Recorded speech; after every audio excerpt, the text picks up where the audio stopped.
Hello. Wikipedia's picture of the day, August 26, 2021. Today's video is about Canary Wharf. Canary Wharf is the secondary central business district of London, on the Isle of Dogs.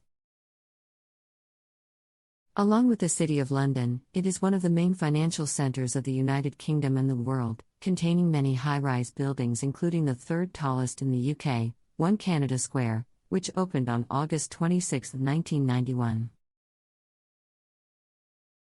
Thanks for watching. And don't forget to like, comment, and share.